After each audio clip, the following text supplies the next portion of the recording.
I've been sensing that social media seems to have sort of been peaking for the past month or two, with the Facebook devaluation being a sort of outward sign of this phenomenon.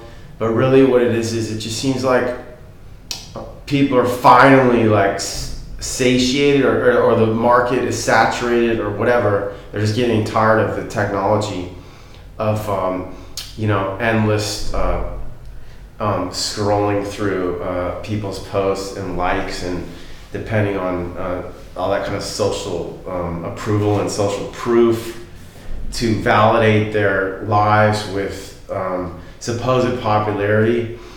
And it's interesting though, what's really interesting to me about it is that YouTube is social media, but it's a very unique form of social media. I think it's a lot more powerful than any of the other social medias because it's video. And but what's happening at YouTube, it's really, really interesting, is that basically for the past couple of years, there's been a sort of truth movement on YouTube that's been taking place on YouTube with a sort of younger generation actually than the truth movement after 9/11, right? Which lasted up until a few years ago. But this new sort of crop of truthers is mostly on YouTube. And what happened was that they were telling the truth on YouTube, and a lot of them were getting banned for doing so. But they've sort of broken through, right? I don't know whether they've been allowed to break through or whether they've just broken through because there are so many of them, and they were a legitimate organic force that dominated YouTube. I don't think they dominate YouTube in terms of numbers, but they dominate YouTube in terms of quality of force and recognition and true popularity, I think, as opposed to the sort of artificial popularity that's enjoyed by big YouTubers who are promoted by YouTube. But anyways, what's happening now, and I've just noticed this in the past few days, is that all of a sudden, because I think there's this general understanding, even if it's only a subconscious understanding by those truth-telling YouTubers, it seems like everybody's realized that they have broken through, that they have become the dominant genre on YouTube. And now it seems like there's actually this kind of new competition between them for popularity.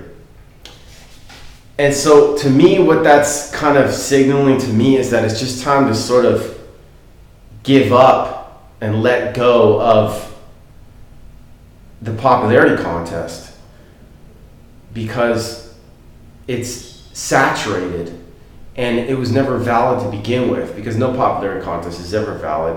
I think, competitive sports are what they are. I think that they have some validity for humanity, and that they can provide sort of encouragement for youth and also entertainment for the masses. I don't know whether that makes them valid or not, but I'm just not sure that YouTube is even a viable social media or medium for content creators who want to actually put out quality, because in order to have popularity on YouTube, okay, you have to make things entertaining, which is fine. That's neither here nor there. But you also have to make them heavy on hype. They have to be well hyped. That's not legitimate. It never was. Hype is never legitimate. This isn't sort of like an acquiescence on my part saying, oh, well, I give up on trying to get any sort of traction on YouTube. I have had a decent amount of traction on YouTube. I had a viral video back in 2007 that I remember the numbers just going up and up and up. And then I've kept on going with YouTube. I joined YouTube in 2006, and I'm still posting videos on it. So for me, it's really just been more of an archive. Originally, I just basically posted all of my all of my videos that my art films that I've been making since 1994, so that I could archive them on YouTube. And I think I've always just seen it as an archive. And I've kind of tried to play the game a little bit in terms of getting, some sort of recognition or popularity on YouTube.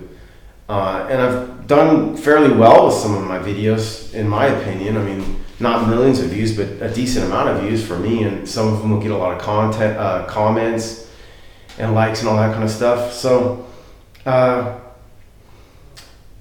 actually do suspect that, I'm convinced that a lot of YouTube video producers, the really big ones, are actually promoted by YouTube artificially, so that they get millions of subscribers and views, and that YouTube has some sort of vested interest in, or an agenda in, promoting those content creators. And that is, of course, a rigged market. Okay, that's the definition of a rigged market. If YouTube were a free market, it wouldn't be doing that. Just plain and simple. So I'm not saying that I don't like YouTube. I do like YouTube. I think it's really cool. I think they have peaked. I really do. Although I think they'll still continue to grow, but I think that the content is getting poorer and poorer quality because of all of this rigging and because of all of the necessity for hype in order to create popularity. But I think that I suppose just in terms of an archive, it's still quite valid. So, anyways, I wanted to address something. I never actually tell anybody when I'm painting while I'm painting, because I think it sort of it can kind of jinx it, and so I never share when I'm painting. But I'm thinking about, if I'm going to do these videos every day and just like a short video like this, I think maybe it would be an interesting idea to just share what I'm painting progressively, so just for the archive, even if it's not that interesting to viewers, what I'm painting and what stages I'm at in a given painting. So I wanted to start with this painting right here, and I'll just show you real quick. Let me see. I just started this painting, and you can tell it's a koi. I hope you can tell it's a koi. But I'm going to try to do a painting of a lot of koi, and it's after a photograph by a Thai photographer, and it's a stock photograph, and it's the first stock photograph I think I've used for a painting. And there's going to be all kinds of arguments. There are all kinds of arguments about the legitimacy or validity of using stock photography for paintings, as a subject for paintings, if it's not the artist's own photograph. And then there's also a lot of people who say, well, you shouldn't be painting from photographs in the first place. So there's all kinds of basically puritanisms that are opposed to painting from a photograph or stock photography in this case. But to me, what I am trying with this painting is just to see if finding, because my only motive for painting is to try to make something beautiful, to try to paint a beautiful painting.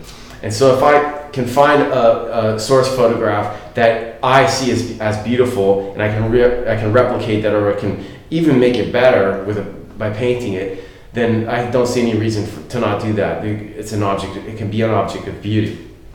So this is kind of an experiment to see how it turns out, to see how it compares to the photograph, if it's more beautiful than the photograph, hopefully.